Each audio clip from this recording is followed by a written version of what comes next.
ہر دوسرا بندہ ملتا ہے، وہ غریب ہے تو بھی پریشان ہے، وہ امیر ہے تو بھی پریشان ہے۔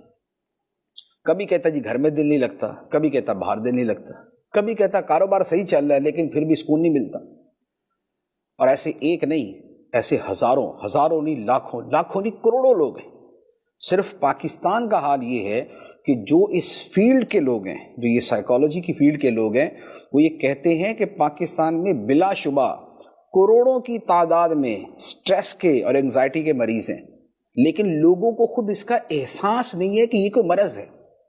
لوگ سمجھتے ہیں سائیکالوجی والی بات ہوگی تو لوگ سمجھیں گے پاگل ہو گیا یہ، تو اس لیے وہ اس کا نام نہیں لیتے۔ لیکن کسی سے پوچھ کے دیکھیں تو ہر دوسرا بندہ یہ بولتا ہے ہاں یار پریشانی تو ہے، ہاں یار سکون نہیں ملتا، بس یار زندگی سے دل بیزار ہو گیا ہے، سمجھ نہیں آتا کیا کروں، گھر میں قدم رکھتا ہوں ایک وحشت سی جو ہے وہ طاری ہو جاتی ہے۔ اس طرح کی کیفیات مختلف لوگوں میں مختلف انداز میں ظاہر ہوتی ہیں۔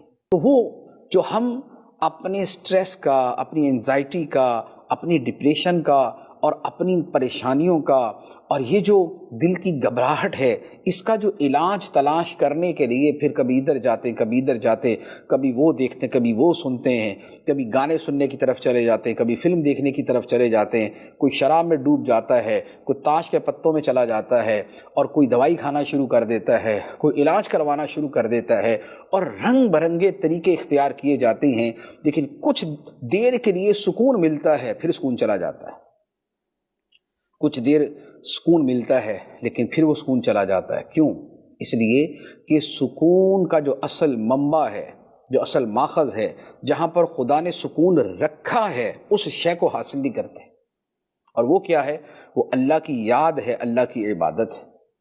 جو بندہ عبادت میں لگ جاتا ہے، خواہ وہ قرآن کی تلاوت ہے، یا وہ نوافل کی کثرت ہے، یا وہ اللہ کے ذکر میں مگن ہو جانا ہے، جب بندہ عبادت میں لگ جاتا ہے تو وحشت اس کے دل کے قریب نہیں آتی ہے۔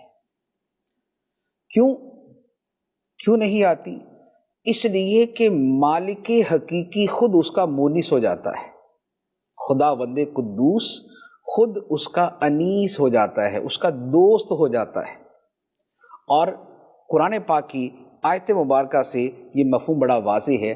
قرآن پاک میں اللہ تعالیٰ ارشاد فرماتا ہے الا بذکر اللہ تطمئن القلوب، سن لو اللہ کی یاد ہی میں دلوں کا چین ہے۔ اور حدیث مبارک میں ہے، حدیث قدسی ہے، اللہ تعالیٰ فرماتا ہے، فرمایا انا جلیس من ذکرنی، خدا فرماتا ہے کہ میں اس کا جلیس ہوں، اس کا ہم نشین ہوں، جو مجھے یاد کرتا ہے، جو میرا ذکر کرتا ہے، میں اس کے ساتھ ہوتا ہوں۔ تو گویا جو ذکر میں مشغول ہے، جو تلاوت میں مشغول ہے، جو عبادت میں مشغول ہے، یہ سب خدا کے ذکر کی صورتیں ہیں، اور خدا ایسے لوگوں کے ساتھ ہوتا ہے، خدا ان کو انس عطا فرماتا ہے، اور خدا کے قرب کی وجہ سے ان کو انسیت بھی ملتی ہے، اطمینان قلب بھی ملتا ہے۔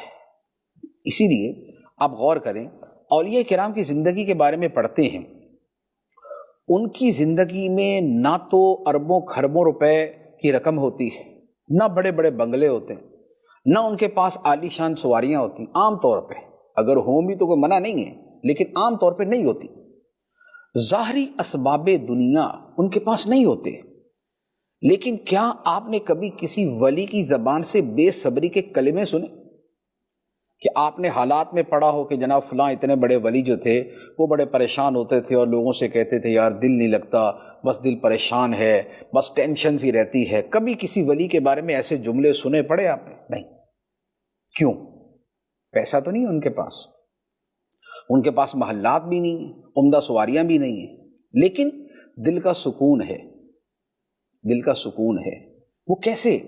وہ اس لیے کہ انہوں نے اللہ کی یاد اور اللہ کی عبادت کو اپنی زندگی کا بہترین اور اہم ترین حصہ بنا لیا، اور جب بندہ عبادت و ذکر میں لگتا ہے تو خدا اس کا جلیس ہوتا ہے، اس کا مونس ہوتا ہے، اسے سکون دینے والا، اس بندے کو انس پہنچانے والا ہوتا ہے۔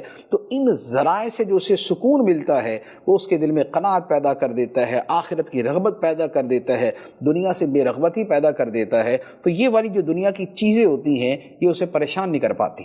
تو یہ عبادت کا فائدہ کہ جو عبادت میں لگ جاتا ہے، جو عبادت میں لگ جاتا ہے، وحشت اس کے قریب نہیں آتی، تنہائی اسے کاٹتی نہیں، کیونکہ خدا اس کا مونس ہو جاتا ہے۔ اس کا یہ مطلب نہیں ہے کہ ہم عام لوگ جو ہیں وہ بھی ہر وقت جو ہے وہ تسبیح ذکر میں لگ جائیں۔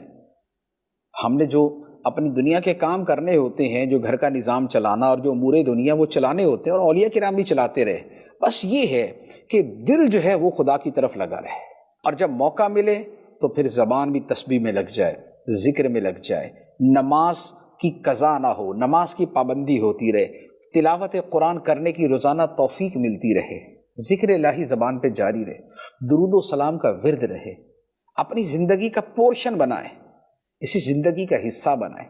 اور زندگی کا حصہ بنانے کے ساتھ پھر یہ ہے کہ جب دنیا کا کام کریں اس وقت بھی کیفیت وہ ہو کہ دست بکار دل بیار، کہ ہاتھ کام میں ہے، دل یار کے ساتھ لگا ہوا، دل خدا کے ساتھ لگا ہوا۔ تو جب یہ والی کیفیت ہوگی تو یہ والی فضیلت حاصل ہوگی کہ وحشت اس کے قریب نہیں آتی، اور خود مالک حقیقی اس کا مونس ہوتا ہے، تو پھر یہ فضیلت مل جاتی ہے۔